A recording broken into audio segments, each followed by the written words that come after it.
Bersama-sama kita telah dapat membaca, melantunkan, menyimak, dan mendengarkan pembacaan ayat-ayat suci Al-Quran yang bersama-sama kita mengawalinya dari ayat ke-58 sampai dengan ayat ke-62. Mudah-mudahan atas segala ikhtiar, perjuangan, kesabaran di dalam menyiapkan diri dan melaksanakan pembacaan ayat-ayat suci Al-Quran ini, semoga Allah Subhanahu wa Ta'ala membukakan pintu rahmat, barakah, dan hidayahnya untuk kita semuanya. Amin ya Rabbal Alamin. Nah, baiklah Bapak dan Ibu, sebagaimana biasanya sebelum kita melanjutkan kembali untuk menelusuri pesan-pesan terbaru yang kita dapati dalam ayat yang kita baca di pagi hari ini, alangkah baiknya apabila kita memperhatikan sejenak pesan-pesan yang kita dapati di dalam ayat-ayat yang telah sama-sama kita membacanya kemarin. Mudah-mudahan Allah membukakan pintu rahmat, barakah, dan hidayahnya untuk kita semuanya. Amin. A'udzubillahi minasyaitonirrajim. Aku berlindung kepada Allah dari segala godaan syaitan yang terkutuk. Bismillahirrahmanirrahim. Dengan menyebut nama Allah yang Maha Pengasih lagi Maha Penyayang. Sebagaimana kita dapati Bapak dan Ibu melalui ayat ke-54 sampai dengan ayat ke-57, bahwa betapa kesabaran Nabi Yusuf di dalam menelusuri amanah dan ujian-ujian yang Allah berikan kepadanya telah mengantarkannya pada puncak kekuasaan, pada sesuatu yang diidam-idamkan oleh anak manusia pada umumnya. Bahwa betapa Nabi Yusuf atas segala keindahan akhlaknya, karakternya, yang teruji dan terpuji, telah menjadikan sang raja mengatakan bahwa Nabi Yusuf ingin dijadikannya sebagai orang yang terdekat kepadanya. Namun kita bisa mendapati pembelajaran Allah berikan kepada kita semuanya melalui apa yang disampaikan oleh Nabi Yusuf. Bahwa jabatan bukanlah sesuatu yang diinginkan ataupun dikejar oleh Nabi Yusuf. Melainkan sesungguhnya misi apa yang berada pada jabatan ataupun tugas yang diberikan tersebut. Sebagaimana kita ketahui Bapak dan Ibu yang dirahmati Allah, bahwa Allah telah memberikan kelebihan pada Nabi Yusuf melalui apa yang ditakwilkan dari mimpi-mimpi yang dihantarkan kepadanya, menunjukkan bahwa Nabi Yusuf diberikan keistimewaan oleh Allah Subhanahu wa Ta'ala untuk mampu menatap masa depan. Allah berikan kemudahan dan kepekaan baginya untuk melihat masa depan itu seperti apa sesungguhnya. Nabi Yusuf adalah seorang visioner. Dan bahwa betapa keyakinannya kepada Allah Subhanahu wa Ta'ala. Bahwa semua apa yang Allah tunjukkan kepadanya, memang demikianlah kenyataannya. Sehingga kita bisa mendapati bahwa Nabi Yusuf tidak serta-merta menerima untuk menjadikan staf khusus itu, pembantu khusus, yang secara emosional akan membuat sangat dekat. Dan begitu juga dari segi kemuliaan ataupun jabatannya. Tetapi Nabi Yusuf tahu benar apa kompetensi yang ia miliki dan apa yang harus ia lakukan di dalam menyelamatkan negara Mesir dari wabah yang sudah diketahuinya itu. Maka disinilah Nabi Yusuf menyampaikan bahwa jadikanlah aku penanggung jawab persediaan negara. Dan kemudian kita bisa mendapati bahwa bagaimana Allah telah menyampaikan pujiannya kepada Nabi Yusuf. Allah gambarkan kepada kita semuanya bahwa Allah bisa memberikan apa saja yang diinginkan oleh Nabi Yusuf. Itulah yang Allah sebutkan, wa kadzalika makkanna li Yusufa fil ardh yatabawwa'u minha haitsu yasha. Demikianlah kekuasaan kami berikan kepada Yusuf di negeri ini untuk mengambil tempat bila dan dimanapun ia kehendaki. Namun Allah pun mengingatkan kepada kita semuanya melalui peristiwa dan kisah Nabi Yusuf ini bahwa kemuliaan, kekayaan, jabatan, dan segala sesuatu yang melekat di alam dunia ini boleh jadi hal itu diidam-idamkan oleh setiap anak manusia. Namun Allah mengingatkan bahwa hal itu tidak berarti apa-apa dibandingkan balasan akhirat. Itu balasan akhirat Allah sebutkan pada ayat ke-57. Sungguh balasan hari akhirat lebih baik bagi orang yang beriman dan bertakwa. Maka dari itulah Bapak dan Ibu yang dirahmati Allah, kalau seandainya kita memperhatikan betapa sahabat-sahabat Rasulullah SAW dan bahkan Rasulullah sendiri dan para nabi dan rasul yang lainnya, tidak ada kekhawatiran sedikit pun pada diri mereka di dalam mereka menyampaikan pesan-pesan tauhid itu. Dan tidak ada keraguan dan ketakutan sedikit pun bagi mereka di dalam mereka menegakkan ayat-ayat Allah.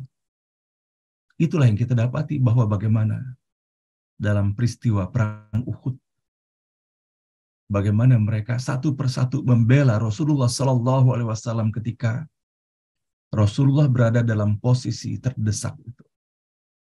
Satu persatu mereka menempatkan diri mereka sebagai tameng untuk melindungi Rasulullah SAW, menjadikan diri mereka perisai hidup demi kecintaan mereka untuk keselamatan Rasulullah SAW. Apakah yang menjadi motivasi mereka kalau bukan motivasi kehidupan akhirat itu? Kembali kepada Allah dalam keadaan mati syahid. Dan sebagaimana kita dapati, Bapak Ibu sekalian yang dirahmati Allah, dalam peristiwa perang Uhud itu, terdapat panglima yang luar biasa dari kaum kafir Quraisy. Itulah Khalid bin Walid. Dan selalu menempatkan dirinya di dalam medan perang, dan betapa menginginkan untuk kembali kepada Allah dalam keadaan mati syahid itu. Walaupun kemudian Allah menetapkan lain, Khalid bin Walid tidak kembali kepada Allah dalam keadaan syahid pada medan peperangan. Namun betapa niatnya dan kerinduannya untuk kembali kepada Allah, sehingga tidak dilihat lagi segala kemegahan di dalam kehidupan dunia ini, dikarenakan sudah begitu jelasnya di hadapan matanya bahwa sesungguhnya bagaimana gambaran kehidupan akhirat nanti. Semoga hal ini Bapak dan Ibu memberikan sebuah pembelajaran bagi kita semuanya, bahwa tidak bisa dipungkiri dalam kehidupan kita sehari-hari. Kadangkala begitu kuatnya magnet kehidupan dunia ini, harta, jabatan, dan sebagainya. Sehingga boleh jadi kadangkala terlalu silau kita dengan semuanya itu, membuat kita tidak menyadari bahwa kita telah melakukan perbuatan yang tidak disukai oleh Allah untuk mendapatkannya, ataupun untuk memelihara kekayaan ataupun jabatan itu sendiri, sehingga hilang kepekaan nurani pada setiap diri kita semuanya. Mudah-mudahan atas apa yang kita dapat dalam ayat ini tidak saja menjadi pembelajaran yang berharga, namun semoga Allah berikan keistiqomahan dalam iman dan Islam. Tidak menjadikan dunia ini segala-galanya, namun melainkan orientasi kehidupan akhirat pula. Secara seimbang kita jadikan sebagai visi kita di dalam kehidupan ini. Mudah-mudahan Allah berikan kemudahan bagi kita untuk menelusuri beberapa ayat berikutnya. A'udzubillahi minasyaitonirrajim. Bismillahirrahmanirrahim. Ayat ke-58. Wa jaa'a ikhwatu Yusuf fadakhalu alaihi fa'arafahum wa hum lahu munkirun. Kemudian datang saudara-saudara Yusuf, lalu mereka masuk menemuinya. Dan dia mengenal mereka, tetapi mereka tidak mengenalnya. Ayat ke-59. Walamma jahazahum bijahazihim qala tuni bi akhil lakum min abikum. Dan bila ia sudah menyiapkan persediaan makanan buat mereka, ia berkata, bawalah kemari saudaramu seayah dengan kamu. Ala tarawna anni ufil kaila wa ana khairul munzilin. Tidakkah kamu lihat bahwa aku menepati sukatan timbangan dan aku tuan rumah yang baik? Ayat ke-60. Fa'illam ta'tuni bihi fala kaila lakum indi wala taqrabun. Kalau kamu tiada membawanya kemari, kamu tidak akan mendapat sukatan gandum dari aku, dan janganlah dekat-dekat kepadaku. Ayat ke-61. Qalu sanurawidu anhu abahu wa inna la fa'ilun. Mereka berkata, kami akan membujuk ayahnya dan pasti kami lakukan. Ayat ke-62.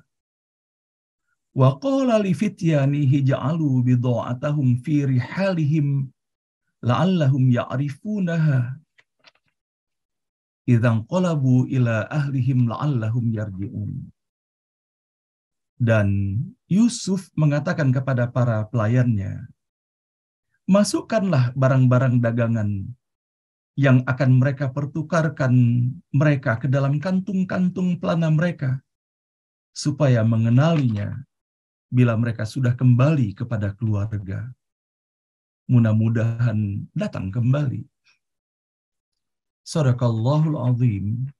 Maha benar dan maha agung Allah dengan segala firman-Nya. Bapak dan Ibu yang dirahmati Allah, ketika kita mendapati bahwa di dalam ayat ketiga Allah menegaskan bahwa ini adalah kisah terbaik di dalam Al-Quran, maka tentunya dimensi terbaik itu bukan hanya kisah secara menyeluruh, namun di dalamnya, di dalam setiap ayat ini, melalui berbagai episode yang dihadapi oleh Nabi Yusuf di dalam kehidupannya, terdapat pesan-pesan yang luar biasa dari Allah Subhanahu wa Ta'ala untuk kita. Maka sepatutnya lah kita menyikapi atas apa yang kita dapati pada setiap ayat ini, berupaya kita menghadirkan segala kenangan yang menggambarkan bahwa bagaimana sesungguhnya situasi yang dihadapi oleh Nabi Yusuf. Seraya kita memohon kepada Allah Subhanahu wa Ta'ala, semoga selain dari apa yang disajikan di dalam ayat-ayat ini, Allah berikan kemudahan bagi kita untuk menggambarkan bahwa bagaimana sesungguhnya situasi dan kondisi yang dihadapi oleh Nabi Yusuf itu. Memang kalau saat kita memperhatikan dari apa yang disajikan oleh para ulama dan mufassir kita, dan bahkan ketika kita mendapati dari buku-buku yang berisikan tulisan sejarah dan kisah Nabi Yusuf itu, terdapat pula referensi-referensinya dengan mengambil apa yang disajikan di dalam kitab-kitab yang telah diturunkan sebelumnya, termasuk di dalam kitab Taurat ataupun Injil itu sendiri. Nah, Bapak dan Ibu yang dirahmati Allah, melalui apa yang kita dapati dalam ayat ke-58 ini, sepatutnya mengingatkan kepada kita semuanya, dikarenakan kita tidak pernah mengetahui bagaimana alur dan peta jalan kehidupan kita. Sama seperti halnya kita tidak mengetahui bagaimana peta dan alur perjalanan kehidupan orang-orang yang berada di seputar kita. Betapa sesungguhnya kalau saat kita mengingat kembali pada awal surah Yusuf ini, digambarkan bahwa saudara-saudara tua Nabi Yusuf, mereka merasa lebih kuat dan jumlahnya pun lebih banyak. Dan kemudian betapa iri hati dan dengki mereka kepada Nabi Yusuf telah membuat mereka melakukan sesuatu yang sungguh sangat tidak pantas. Dan bahkan adalah sesuatu yang merupakan perbuatan-perbuatan yang sangat tidak baik, apalagi ketika mereka sempat mereka mengatakan bahwa ingin membunuh Nabi Yusuf. Walaupun pada akhirnya, atas usulan salah seorang di antara mereka, mereka hanya menempatkan Nabi Yusuf di dalam sumur itu. Betapa ketika itu mereka tidak pernah membayangkan bahwa seorang adik kecil yang lemah dan tidak berdaya itu pada akhirnya akan menjadi seorang yang justru menjadi penolong mereka. Inilah yang kita dapati di dalam ayat ke-58 ini, bahwa betapa kemudian setelah bertahun-tahun dan betapa setelah Nabi Yusuf mendapatkan amanah yang luar biasa dari sang raja, dan kemudian Nabi Yusuf mempraktekkan segala sesuatu sesuai dengan apa yang telah diberikan Allah sebagai tuntunan baginya. Maka kemudian dari apa yang kita dapati, suasana paceklik luar biasa yang terjadi. Kekeringan dan bahkan sungai Nil itu pun mengalami kekeringan. Sehingga dari apa yang kita dapati di berbagai referensi yang ada, yang hadir kepada Nabi Yusuf ke negeri Mesir itu bukan hanya berasal dari wilayah-wilayah seputarnya, dan bahkan dari berbagai penjuru dunia pun datang ke sana untuk memohonkan bantuannya. Kalaulah mereka misalnya memiliki visi bahwa Allah bisa memberikan kemuliaan kepada siapapun, dan Allah bisa memberikan kehinaan kepada siapapun, dan dengan keyakinan kepada Allah sepatutnya mereka tidak melakukan hal itu kepada Nabi Yusuf. Namun kita bisa melihat di dalam ayat ini, Bapak dan Ibu yang dirahmati Allah, bahwa bagaimana Allah memuliakan Nabi Yusuf. Di satu sisi mereka tidak mengenali sama sekali Nabi Yusuf. Boleh jadi dalam persangkaan mereka bahwa adik kecil yang mereka tempatkan di dalam sumur itu boleh jadi telah menjadi budak, atau boleh jadi telah terbunuh. Dan mereka tidak pernah membayangkan bahwa Nabi Yusuf akan berada pada posisi seperti apa yang didapatinya.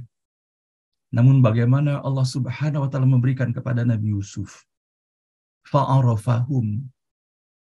Nabi Yusuf itu serta-merta mengenali mereka. Maka sepatutnya hal ini pun menjadi sebuah pembelajaran Bapak dan Ibu, bahwa sepatutnya kita tidak melakukan perbuatan-perbuatan yang menyakiti orang lain. Apalagi perbuatan dan ucapan itu kita lakukan kepada orang-orang yang kita anggap lemah, kita anggap tidak berdaya. Dikarenakan ucapan-ucapan itu sangat membekas sesungguhnya. Sama seperti halnya Bapak dan Ibu kita dapati dalam kehidupan sehari-hari. Boleh jadi satu hari kita berjumpa dengan seseorang. Boleh jadi ketika kita sudah berada dalam usia senja seperti ini, satu ketika kita berjumpa dengan anak muda. Dan kemudian begitu baik dan santunnya memperlakukan dan melayani kita. Bagaimana perasaan Bapak dan Ibu dan kita semuanya kalau seandainya ketika kita menanyakan kepadanya, kenapa kamu baik sekali? Kenapa kamu santun sekali? Padahal kita baru berjumpa di sini. Kemudian ia mengatakan, bukankah dulu ketika masih kecil, kami menjadi tetanggamu? Dan ketika itu kami ingat sekali bahwa engkau selalu memberi uang saku kepada kami ketika itu. Pada setiap hari Lebaran engkau memberikan uang untuk kami. Nah, itulah Bapak dan Ibu yang bisa kita rasakan boleh jadi, terutama pada Bapak dan Ibu guru. Sebagaimana halnya dulu ketika kita mendengarkan kisah dari Ibu Maryam Tepu. Bahwa pada suatu hari ketika ia melakukan kesalahan dengan mengendarai sepeda motornya, dan kemudian ditangkap oleh seorang polisi. Dan ketika seorang polisi itu meminta KTP-nya dan mengetahui bahwa Ibu Maryam Tepu adalah gurunya yang telah mengajarinya dengan sepenuh hati, dan hal itu sangat mengesankan baginya, maka kemudian ia memperlakukan Ibu Maryam Tepu, menyampaikan terima kasih dan mempersilahkan Ibu Maryam Tepu pergi. Inilah Bapak dan Ibu yang dirahmati Allah, bahwa betapa sesungguhnya kita harus berhati-hati menjaga ucapan-ucapan kita kepada anak kecil. Kecil bukan hanya dalam pengertian fisiknya. Kecil juga boleh jadi dalam pandangan secara sosialnya. Hati-hati kita berkata dan berbicara kepada orang kita anggap kecil. Dikarenakan ucapan-ucapan itu akan sangat membekas, akan sangat terkenang dan tidak akan terlupakan. Dan itulah yang disampaikan di dalam ayat ini, bahwa Nabi Yusuf ingat persis bukan hanya bahwa mereka saudaranya, tetapi perlakuan apa yang telah mereka lakukan kepada Nabi Yusuf. Di dalam ayat-ayat yang berikutnya kita akan melihat nanti bahwa hal itu sangat membekas sekali kepada Nabi Yusuf. Semoga Bapak dan Ibu kita lebih berhati-hati ke depan. Kepada siapapun, kepada tamu yang datang ke rumah kita, atau siapapun yang kita jumpai di perjalanan, dikarenakan kita tidak mengetahui siapa sesungguhnya yang berada di hadapan kita. Boleh jadi sengaja Allah mengutus seseorang datang ke hadapan kita Allah ingin melihat bahwa bagaimana cara kita memberikan penyikapan terbaik kita. Dan betapa beruntungnya Bapak dan Ibu kalau seandainya kita menjadikan hal ini sebagai bagian dari karakter kita, dan siapapun kita perlakukan dengan sebaik-baiknya, maka mudah-mudahan Allah pun meridhoi kita semuanya. Dan kemudian kita bisa mendapati bahwa bagaimana Allah menggambarkan untuk kita semuanya keindahan akhlak Nabi Yusuf. Nabi Yusuf tidak saja melayani mereka seperti halnya pelayanan yang diberikannya kepada orang-orang lain dari wilayah manapun yang datang meminta pertolongannya. Tetapi Nabi Yusuf menyampaikan dalam hal ini, meskipun kepada orang kecil, Nabi Yusuf mengatakan bahwa, tidakkah kamu lihat bahwa aku menepati sukatan dari aku sebagai tuan rumah yang baik pula.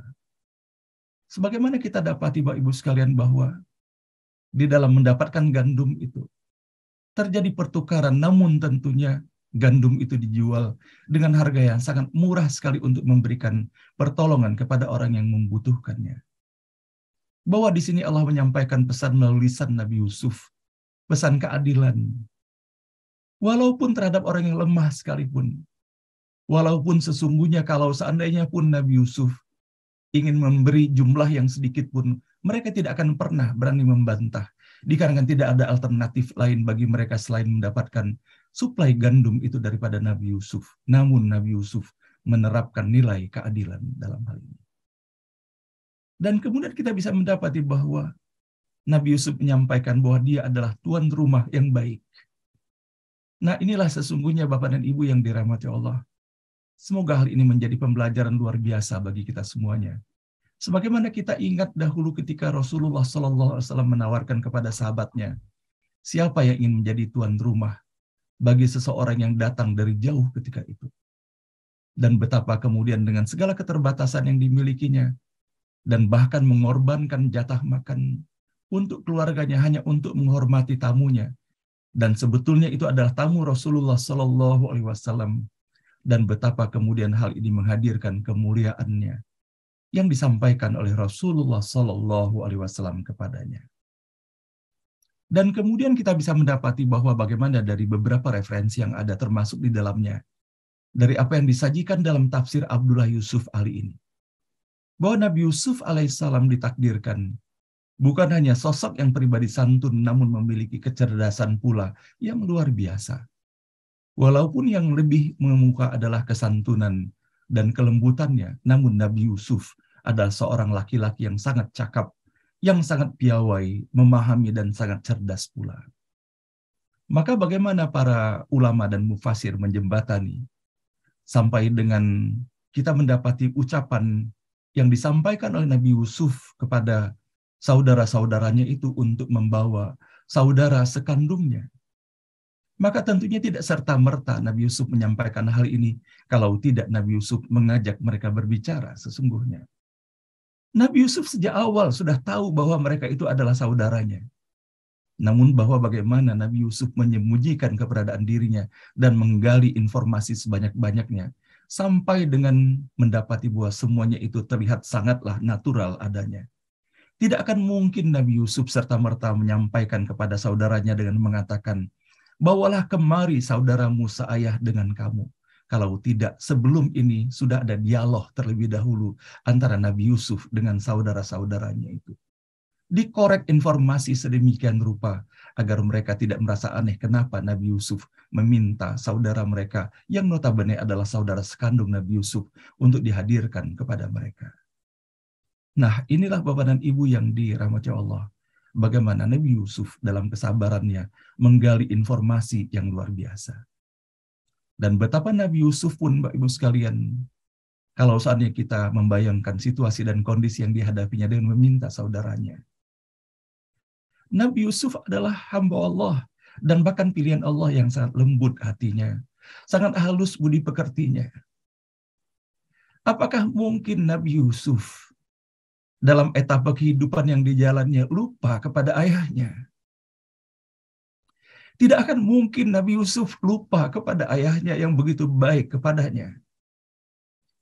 Pasti ia pun berpikir bahwa bagaimana keadaan ayahnya diperlakukan oleh saudara-saudaranya, yang sebagaimana kita lihat bahwa jauh daripada kesantunan dari apa yang telah dilakukan mereka kepada ayahnya. Dan begitu pun Nabi Yusuf pastilah berpikir juga dengan saudara kandungnya, yang mereka adalah merupakan saudara terkecil di dalam keluarga itu. Dan betapa Nabi Yusuf menyampaikan kepada mereka, kalau kamu tiada membawanya kemari, kamu tidak akan mendapatkan sukatan gandum dari aku, dan janganlah dekat-dekat kepadaku. Begitu tegasnya apa yang disampaikan oleh Nabi Yusuf kepada mereka. Namun satu hal yang bisa kita dapati dari ayat ke-61, Bapak dan Ibu. Qalu sanurawidu anhu abahu wa inna la fa'ilun. Mereka berkata, kami akan membujuk ayahnya, dan pasti kami lakukan. Mari bersama-sama kita membayangkan, Bapak dan Ibu, keberadaan ayat ini. Sesungguhnya ayah Nabi Yusuf dan ayah dari saudara sekandung Nabi Yusuf yang dimintakan oleh Nabi Yusuf dihadirkan kepada Nabi Yusuf adalah ayah mereka juga sesungguhnya.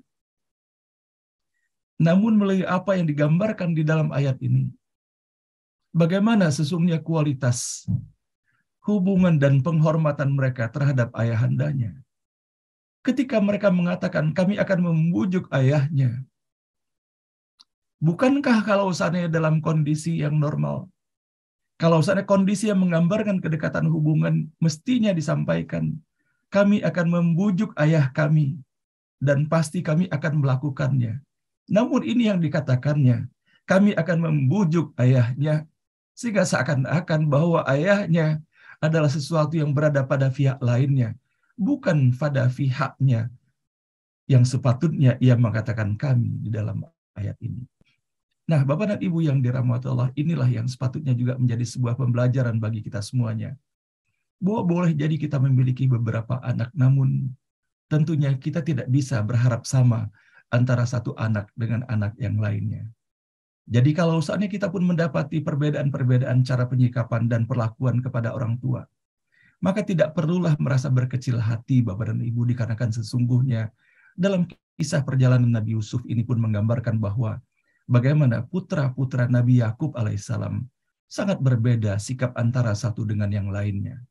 Sehingga begitu pun kalau seandainya kita mendapati dalam kehidupan persaudaraan kita, ada anak yang begitu santun dan patuhnya kepada ayah dan ibunya. Namun boleh jadi ada di antara mereka yang tidak terlalu demikian kepada ayah dan ibunya. Maka demikianlah kenyataannya di dalam kehidupan ini. Maka beruntunglah bagi siapa yang atas izin dan rahmat Allah menghargai benar dan menyadari benar bahwa bagaimana sepatutnya hubungan tali kasih antara seorang anak dengan orang tua itu. Dan begitu pun halnya dalam hubungan persaudaraan. Dan pada akhirnya kita bisa mendapati Bapak Ibu sekalian bahwa bagaimana keindahan akhlak Nabi Yusuf pun digambarkan kembali dalam ayat ini. Bahwa untuk mendapatkan gandum itu, maka mereka menyerahkan barang-barang tukarannya, barter di dalam perdagangannya. Namun Nabi Yusuf menyampaikan kepada kepada pelayan-pelayannya, pembantunya, bahwa biarkanlah barang-barang tukaran yang telah diserahkan oleh saudara-saudara Nabi Yusuf itu dikembalikan diam-diam, dimasukkan lagi ke dalam karung-karung gandum yang telah dibawakan kepada mereka. Maka sesungguhnya inilah sebagaimana disampaikan oleh Rasulullah SAW dalam hadis yang sama-sama kita baca beberapa waktu yang lalu, Bapak dan Ibu sekalian. Menyambung tali silaturahim, hakikatnya adalah bukan hanya sekedar menyambung kepada orang yang berbuat baik kepada kita, tetapi adalah perjuangan sejati adalah bagaimana kita menyambungkan tali silaturahim, berbuat baik kepada orang yang tidak berbuat baik kepada kita. Inilah yang diajarkan oleh Allah Subhanahu wa Ta'ala melalui kisah Nabi Yusuf ini. Nabi Yusuf berbuat baik kepada saudara-saudaranya yang tidak berbuat baik dan bahkan melakukan perbuatan-perbuatan nista kepadanya. Nah, inilah sesungguhnya Bapak Ibu sekalian ujian yang Allah berikan kepada kita semuanya. Kalau kita berbuat baik kepada orang yang berbuat baik kepada kita, sesungguhnya hal ini adalah suatu hal yang biasa. Tidak ada perjuangannya di sana. Tetapi bagaimana kita bisa berbuat baik kepada orang yang tidak berbuat baik kepada kita. Maka apabila kita menjadikan ini sebagai bagian dari perjuangan kita untuk mengharapkan dibukakan pintu rahmat, barakah dan ridho Allah, dan termasuk di dalam kita mempraktekkan atas apa yang Allah sajikan bagi kita semuanya dalam kisah Nabi Yusuf ini. Mudah-mudahan rahmat Allah terbuka untuk kita semuanya. Amin ya rabbal alamin. Nah, Bapak dan Ibu yang dirahmati Allah, Shadaqallahul Azim, Maha benar dan Maha agung Allah dengan segala firman-Nya. Demikian yang dapat sama-sama kita telusuri dan kita hantarkan pada pagi hari ini melalui ayat-ayat 58 sampai dengan ayat ke-62 ini.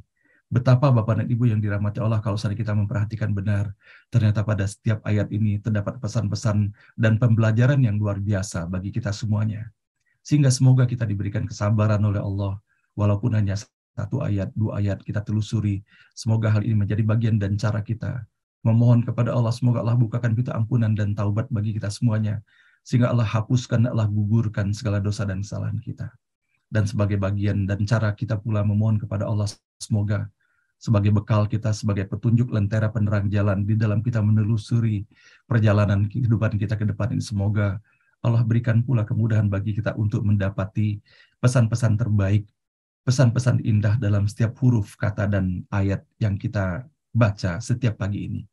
Dan betapa sesungguhnya Bapak Ibu sekalian yang dirahmati Allah, kita mendapati di dalam ayat ke-61, hanya dengan satu huruf menghadirkan pembedaan yang luar biasa sekali.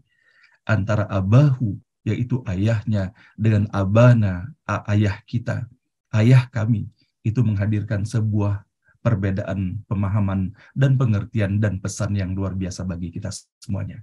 Semoga Allah merahmati kita semuanya. Subhanaka la ilma lana illa ma'alamtana innaka antal alimul hakim. Maha suci Allah Subhanahu wa ta'ala, tidak ada ilmu pada kita melainkan hanya atas apa yang Allah izinkan, yang Allah ajarkan kepada kita semuanya. Dan sesungguhnya Allah yang maha mengetahui dan Allah pula yang maha bijaksana itu.